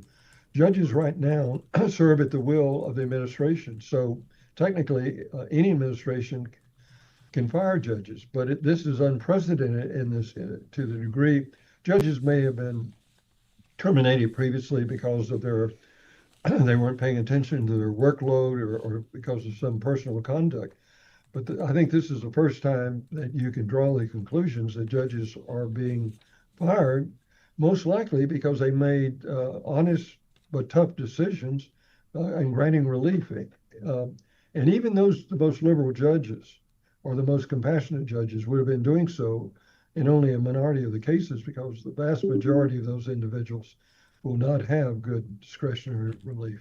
Right. You're listening to Hello Houston. We are speaking with immigration attorney Charles Foster, chairman of Foster LLP, about the DOJ's decision to fire certain immigration judges. If you would like to join the conversation, you can join now, 713-440-8870. We have a call on the line right now. Sarah from Montrose. Sarah, what's on your mind? Hi, Ernie. Hi, Celeste. And hello, Mr. Foster. What is on my mind is where I was as a newlywed, sitting, having a drink with my husband and Mr. Foster about 15 years ago. And as we all know, our immigration system has been a patchwork of conflicting laws and regulations that without somebody like Mr. Foster, I cannot imagine having to navigate alone. But my husband came from England. He was actually the great-grandson of somebody that one of the only people ever given honorary U.S. citizenship, but had to go through immigration like everything else. And in order to keep one law in conversation, Mr. Foster put a red flag up and say, well, wait a minute, you're actually an illegal alien right now. You're out of status. Because in trying to keep one law in compliance with his student visa, he ended up putting himself out of status under a different regulation. And it took us years to correct this problem. And were it not for the patchwork problems that we already had and these sort of like rip the Band-Aid off mass deportation strategy that the current administration has, we really wouldn't be in this mess. And so I first want to remind Mr. Foster, Sarah Sands says thank you on behalf of our family. Our children are U.S.-born citizens now. We live in Houston. They're Houstonians by birth, and it is largely down to his work and the work of all of these other judges that were once in Mr. Foster's shoes, that were out here doing the work, helping people like us navigate this system. Because sometimes even Winston Churchill's great-grandson needs some help getting through our immigration system. So I just wanted to make that comment that if we needed help, I imagine how many other people who don't even speak our language need the help of these attorneys and these judges. Thank you both. Sarah, thank you very much. Charles, any comment? Yes. First, I want to say hello to Sarah. And I remember her late husband, Jonathan, very well, the great-grandson of Winston Churchill. And we had a great adventure once upon a time in London with her husband. So thank you very much, Sarah. I hope you're doing well. That brings up a point that Sarah's talking about how complicated all of these patchwork of rules and regulations and understandings of the law already were that way. On top of that, the fear of so many even to report, to set up court hearings because of what we're seeing in the news happening, raids happening on communities. Do you see within the policy that's currently happening any reassurance for immigrants to be able to follow the correct procedure of the law, Or is there something else they need to be looking to get to a place where they have peace in their current lives? That's a great question, Ernie. I think there's so many people that are in a situation where they're very fearful and they don't know what to do. And without sounding self-promoting, they need good legal advice. They should go to an attorney that's board certified. There are a lot of those people are subject to exploitation because, frankly, I often feel bad because I wind up telling people maybe they have no effective relief under our immigration laws, and many people will turn to look for immigration magic from a so-called notario publico. Mm-hmm. And just the other day, I saw someone that had been that had paid a $10,000 fee for nothing. Anyone that was reputable would have told that person that it was a complete waste of time. But it is a difficult situation, and getting back to the courts, there's some extraordinary things happening. The judges are under pressure to dismiss cases before they come to the court, and even worse, when someone does appear in court and they may believe they have prepared to present their case for discretionary relief, to their surprise, they will find the ICE attorney doing something that on the face of it looks very nice. The ICE attorney moves to dismiss the case, and the judge says, "You're free to go." And they walk out and they're arrested by the ICE agents outside. Mm-hmm. And that's happening also when a client goes into a situation like Sarah was referring to, which worked out. But today, when you can go to a hearing and where you're just maybe one hearing away, 1 hour away, you could be stopped by an ICE agent and detained if you're out of status, but you have a basis upon which you can still qualify, and you're literally prevented from doing so. So it's hard to. I would simply say, Ernie, we're living in unusual times. It's hard to see anything very positive happening as long as Steve Miller is in the White House advising the president and pushing this mass deportation, which from a humanitarian and economic point of view makes no sense at all. You know, Charles, as we discuss this, we look at it from an immigrant's perspective coming and the fear that they have, but it seems to feel like the fear has shifted, and now there's a climate of fear amongst immigration judges moving forward. How do judges navigate this type of system if they feel like they're towing a line constantly? I think it's really outrageous.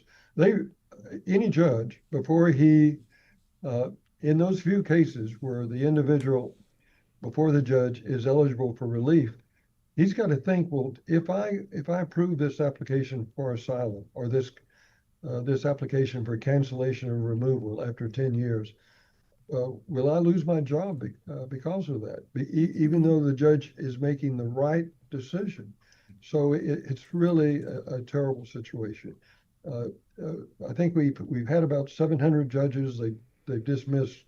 The number is in dispute, but up maybe close to 100, and they're bringing in some more judges. So trying to get the number of judges up to 800, but it's going to be hard to attract experienced, good people in that work area. The administration is bringing in from the Department of Defense judges, military judges, from JAG judges, Judge Advocate Generals, and they're going to put them in there. They know nothing about immigration, and maybe many of them will be conscientious, but I'm afraid that they think they're just there simply to deny all administrative relief, discretionary relief, and order people deported. Mm. I want to go back a little bit to those that are trying to navigate the system, do things the proper way, that were in here on visas that brought them in. They are on a path to citizenship. Is there a way to find legal, low-cost representation and a way to know that these are reputable sources, as you made reference to? I know someone who is trying to work her way through the system, And the fear is you see all these letters coming in. She has no idea who's legit, who's not, what's a ploy, what's not. What's the way for someone who can't necessarily afford, and even in some of these cases there's issues, but can't afford a lawyer of a certain stature? Well, that's been a problem for a long time. We have a limited number of options in terms of pro bono legal services.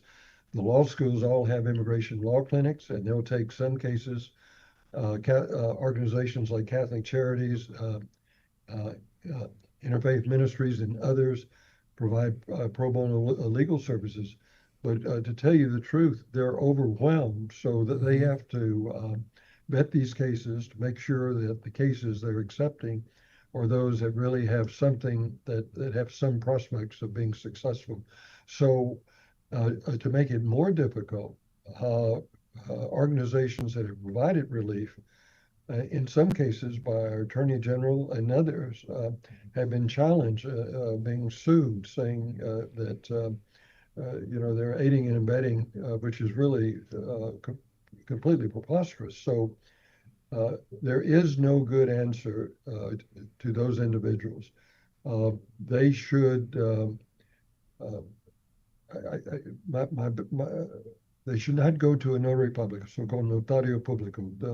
That's a misleading in itself. That implies, if you're from Latin America, that you're not only a lawyer, but a super lawyer. But as you know, a notary public here is anyone that's 18 years old that pays a minimum fee. Preferably go to a lawyer that is board certified. That tells you that they've at least met some minimum standards in the field of immigration law, and try to get honest advice. A lot of people, I'll speak generally of people that are out of status. The truth is very few are going to have affirmative relief available to them. Charles, thank you so much, and thank you for your honest answers there. It's hard. It's a difficult situation that we are all in this area. I would just say one thing, Ernie, in the second I have left. That's why I have been preaching and pushing ever since I served as a senior policy advisor to George W. Bush on immigration, why we need comprehensive immigration reform. Most people do not get it, just how restrictive our legal system is, which makes it very difficult for anyone to qualify unless you have an immediate family member who's a U.S. citizen or you're a high-skilled professional. Low-skilled workers never had any basis to begin with. Charles Foster is an immigration lawyer and chairman of Foster LLP. Charles, again, thank you for joining us today on Hello Houston. Thank you. My pleasure. Coming up, we're going to discuss our current obsessions, and we see some of yours already coming in. Stay with us as Hello Houston continues.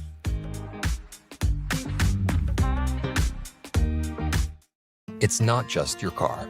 It's the one that brought your kids home from school, took you cross-country, held memories, laughter, even a few breakdowns. When it's time to let go, give your car a new purpose. Donate it and turn memories into meaningful support for this station. Plus, you'll enjoy free and easy pickup, potential tax benefits, and a simple donation process. Your gift supports the programs you and your family love. Donate today and help keep public media strong. Call or donate online. You can listen to it this afternoon. It starts at 3 o'clock. Houston Public Media is licensed to the University of Houston System, governed by the UH Board of Regents. Information about open meetings, dates, times, and locations is online at uhsystem.edu. Hi, this is Steve Inskeep. When you roll out of bed, bleary-eyed and groggy, if you're like me, the first thing on your mind is getting something to wake you up. So turn on the radio. NPR's daily news program, Morning Edition, has been working through the night to get you the news you need. It's as essential to your morning as a good cup of coffee. So hit the ground running by listening to Morning Edition from NPR News. Morning Edition, weekdays 5 to 9 a.m. on News 88.7. Support for Houston Public Media comes from DePelchin Children's Center, whose annual holiday project aims to fulfill the wish lists of more than 2,000 children in their care. Info on getting involved is at DePelchinholidayproject.org. Ellen Benninghoven and Dr. Michael Schaefer, proud sponsors of Houston Matters with Craig Cohen. Tune in Monday through Friday at 9 on News 88.7. Support comes from Hildebrand MBA at UT Austin's Macomb School of Business, offering full-time, executive, and weekend MBA formats. Multi-program meetup in Houston December 3rd. Details at texasmbaevents.com. And now back to Hello Houston. To comment on any of today's topics, call or text 713-440-8870 or email us at talk@hellohouston.org. Now here's Ernie Manouse and Celeste Diaz-Sherman. And now it's time for our favorite Thursday segment, our current obsessions. You all know what that is. The thing that's taking up all of our time. The thing about the thing. What is it in your algorithm? For me, I can always tell what my current obsession is because I see it popping up in my Instagram or coming up in my advertisement. For YouTube. I always go look at my YouTube. What have I been looking? Oh, that's what I'm obsessed with. And let's see. Before we jump into Ernie and I's obsession for this week, one of the top trending items now on X is the 2025 Country Music Association Awards that happened last night. And we would love to hear yours. Give us a call or send us a text, 713-440-8870. All right, Ernie, what is your current obsession? Well, my current obsession kind of falls in with Alex Garza Photo, who commented on YouTube, Thanksgiving prep is in full swing. My current obsessions. Beyond the menu, I'm prioritizing self-care for the big day, deep breaths, extra patience, and plenty of grace. I'm not that far as advanced as you are, Alex. I am more at the point of I'm obsessed with the easy recipes. Like I have this plan. I will publish it probably next week somewhere so you guys can get it if you want. But all of my menus to make an entire Thanksgiving dinner where all it basically is boiling water and pouring things into it.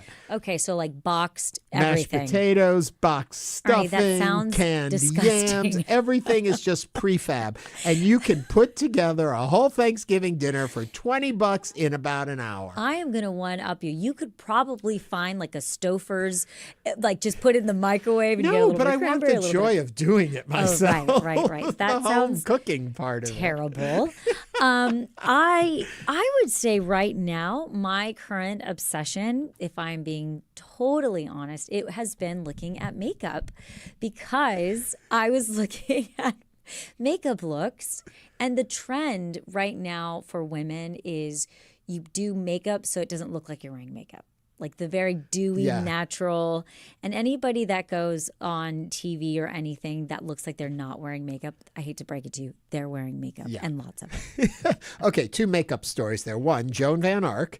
She's, I guess, in her 80s now from Knots Landing and all that. She is still wearing like a white nude lipstick. And it always makes her look like she just woke up, but not in a good way. Right. She needs a little lip liner. She needs a Pam Anderson. A little color in there, please. The other one is, I don't know, we've talked about Survivor a little bit on the show. I'm obsessed with Survivor, so there's another of my current obsessions. They're in season right now. We're waiting for the finale. One of the women on the show has had, obviously, I'm not telling tales, but she's had lips plumped and tattooed in eyebrows, which probably look fabulous when you're out there putting on makeup. Well, all her makeup is gone, so there's nothing there except really strong eyebrows and very big fleshy lips. Yikes. So it's just funny because when you see them without the finished product, it's a work in process. It is. It is. And we did receive quite a few of y'all's current obsession. We received a text. Just started watching season 2 of Squid Game The Challenge. Yes. So addicting. The watch, Chad MC. Okay, so we talked about Squid Games last week. I'm did. obsessed with it. The final episode came out on Tuesday. No spoilers, people. I've been very busy. I haven't had a chance to watch it to see who wins. And I'm not going to say, but it was the final 5. And now you all know who the winner is. I don't yet if you're watching it. It's a great show. What is it on again? It's a Netflix. And because they have Squid Game, which is the drama that came out of is it Korea, Vietnam? And very intense show about a reality show in which when you lose the challenges, they kill you. So the stakes are very high, but you're going for this huge chunk of money. So they made a reality show out of it where real contestants apply and compete. And Fujio, one of our crew folks here, was just reminding me that somebody we know from Houston was on the first season of it. They don't kill you if you don't win. You have a little little ink pack that blows up on you, and you're out. And Korea, thank you. Squid Game is from Korea. So my current obsession, if we're looking at what I'm watching, Pluribus. It is on Apple TV, and the synopsis is the most miserable person on earth must save the world from happiness. It is a drama. It is so good. It is from the guy who wrote Breaking Bad, and Better Call Saul. So it's the main actress, Rhea Seehorn. Fabulous. She plays Carol in it. I started it, and I'm obsessed. That is my current obsession right now. And we also did receive a text. You have to see it. It basically, actually, I don't even want to say it because I don't want to give away any spoilers. But my problem is I could never get into Breaking Bad. Everyone tells me, oh my God, it's brilliant. You got to watch it. I watched the pilot about 3 times and never moved on. It took me a while to get into Breaking Bad, but then once I got into it, I was in it. Maybe I'll try. It takes me a while to get into pretty much anything. Like I'm always kind of like, I don't know. Yeah. We did get also a text, Current Obsessions, All Her Fault series, Black Butterfly by Denise Williams, and also My Sister, the Serial Killer by Oyin Khan Braithwaite. We had She Kills author on our show the other day about women. We did. So yeah, we're all into that, into the true crime. All Her Fault is one of those shows that keeps coming up in the recommended to watch box on my TV, on my smart TV, and I have yet to go there, but I hear it's really good. I've heard it's excellent. So yes. I want to give that one. So we have a list. We have a list. And yes, so Pluribus, All Her Fault. And let's see, we received another My British Computer Guy, Current Obsession, doing everything I can to keep Christmas out of my life until after Thanksgiving. I'm right there with you. Was successful in prevention of a tree going up, gave in on Santa and snowmen, blow mound. Well, I do have to say though, my British Computer Guy, I know we're simpatico here, except this weekend I'm going to put up my tree. I know. I promised myself I will put it up there. I won't turn on the lights until after Thanksgiving. But Thanksgiving's going to hit, and then I've got people coming over for a day after Thanksgiving gathering, and I want my tree up for that, and I'm not going to have time to do it, so I hope you will forgive me. But I'm still not playing Christmas music. I came very close yesterday in the office, but I'm not doing it yet. I'm holding out. I just started Christmas music. Too soon. I started Christmas music. My British Computer Guy writes back, no! Yes, I'm sorry, but I won't look at it. I won't appreciate it until the day after Thanksgiving. And I love it. And now I love Thanksgiving. I was born on Thanksgiving. Clearly, I'm all about. And we still give thanks. I bet you all didn't know that's what you were celebrating on Thanksgiving. You thought it had to do with pilgrims? No. We're celebrating Celeste on Thanksgiving. 1985 was a great year for Thanksgiving. The scary thing is I could tell you what I was doing on Thanksgiving in 1985. Okay. Thank you for that. But I do tell you, so my cheap Thanksgiving dinner, it came because many, many years ago I had gone to a Thanksgiving dinner and I came home that night and I had no leftovers in my house. And my next door neighbor, she was home also. And we were like, you know what? Somehow, I don't know, the Kroger was open late, went there, and with $20, we got a already cooked turkey breast. We got all of the boxed things to use, and we came back, and in less than an hour, we made a whole Thanksgiving dinner. It was all prefab. I get it. It was so much fun, and we got to sell. We opened a can of gravy. We had instant mashed potatoes, Ernie, so I still do that now. That's kind of I made the grocery list. Okay, a ChatGPT thing really quick. I put in all of my recipes in ChatGPT, and I asked it to make me a grocery store list, and it gave me my shopping list for what I need for all of my recipes. And then I put in 3 stores that told me where to buy each thing for the best prices. I refuse to use ChatGPT. I'm just telling you. I think it's going to take over the world. I don't like it. However, Thanksgiving and Christmas and Easter, I would say, are the 3 holidays that I want everything from scratch. Like I want it, nothing's going to be canned. I literally want zesting of the oranges on my cranberry, sauce. I want real mushrooms chopped made from like a roux instead of the canned mushroom.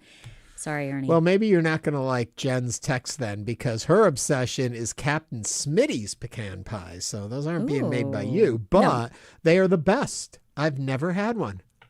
I'm going to have to find one Captain of those. Smitty. Where do we get Captain Smitty's I don't know. pies? Jen, tell us. We have only about 30 seconds left on the show. You got to get to us quickly. Let us know, Jen. Where do we get Captain Smitty's pecan pies? If it comes in before Celeste wraps up the show, we'll share it with everyone, or we'll mention it tomorrow. Running out of time for today's show. Yeah. It just Can you flew believe by. it? So, what are your favorite easy recipes for Thanksgiving? And share them with me also, because I want to know what those are so that I can get them. Somebody says, my British computer guy, Celeste, ChatGPT combined with Sora 2 is a winning combination for AI slop. I did say I love AI slop, but I like it when other people make it, and I see it on my Instagram. But we want to thank you for joining us today on Hello Houston. That brings us to the end of our show. Thanks for joining us. Thank you. Calling, texting, We'll be YouTubing back tomorrow. We'll do it all again. with more conversations. Also, tomorrow we're going to be talking with author, screenwriter, and podcaster Shay Serrano about his new book, Expensive Basketball. Ernie, get excited. This is News 88.7. Have a wonderful Thursday. Jen says we can get the pies at the farmer's market. Farmers Market. All right. Have a great Thursday, y'all. Thanks for listening to Hello Houston. Join us every Monday through Friday from 11 a.m. to 1 p.m. to talk all things Houston. The Hello Houston production team includes Garrett Bowman, William Menjivar, Jen Altai, Todd Holslander, and Jim Kovacic. For the latest in local news, subscribe to the Hello Houston daily newsletter at HoustonPublicMedia.org. Hello Houston is a production of Houston Public Media. The opinions expressed by the guests of this program are solely their own and do not represent the views of management, staff, or underwriters of Houston Public Media. This is Jennifer Hickson of The Moth. Moth shows feature eyewitness accounts of the most important or hilarious or moving stories in a person's life. We don't allow any sort of script on stage, so the story